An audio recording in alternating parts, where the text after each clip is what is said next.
Aujourd'hui, on s'intéresse aux huiles essentielles.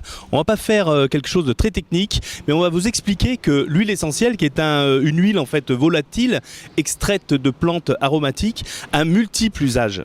Alors on l'utilisera bien sûr à titre thérapeutique, ça peut être l'aromathérapie, une aromathérapie qui dans la famille peut soigner les petits rhumes, voire quelques petits maux désagréables de l'hiver.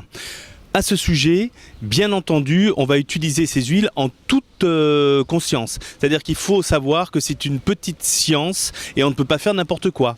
En effet, l'huile essentielle sera déconseillée pour certaines personnes, par exemple femmes enceintes, ou des personnes qui pourront être éventuellement allergiques. On a vu aussi que certaines huiles font une photosensibilisation.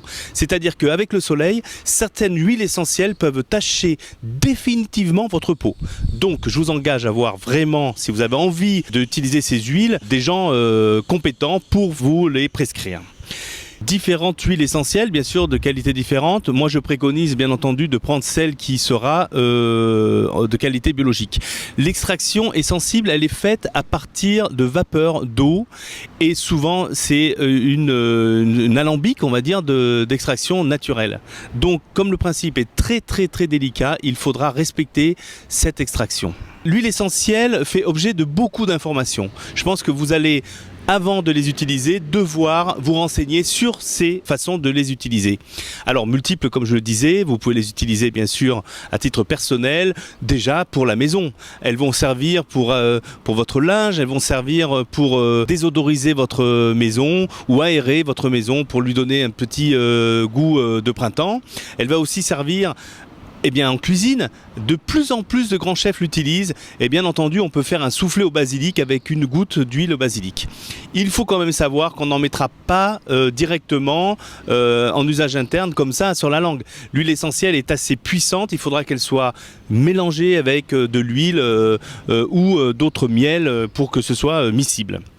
L'huile essentielle a aussi des bienfaits multiples en complexe. Ces huiles que l'on fait pour par exemple les piqûres, les égratignures, les hématomes, les coups de soleil, les aftes dans la bouche, il y a toujours une petite huile qui sera adéquate.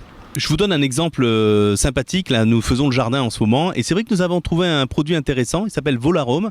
Donc encore une fois ce sont des produits du Dr Valnet, mais vous trouvez d'autres marques, vous avez Floram qui sont de très bonne qualité et bien d'autres.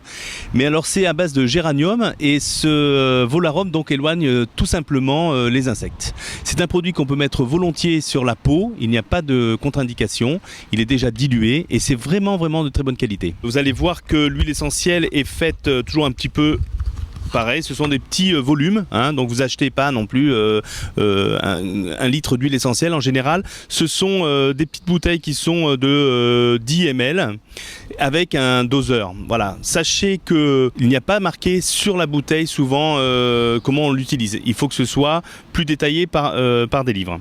Vous avez aussi des documentations qui sont trouvées dans les magasins spécialisés, qui sont pas très chers, comme ceux-ci du Dr Valnet par exemple, et des livres qui ont été faits spécialement, si vous le voyez là, des livres qui ont été faits pour la cuisine, comment utiliser les huiles essentielles dans la cuisine. Si vous voulez, vous trouverez sous cette vidéo un lien qui vous donnera accès à des petites méthodes gratuites pour faire un petit peu vos cosmétiques ou pour pouvoir avoir déjà les b.a.-ba de certaines façons d'utiliser ces huiles essentielles.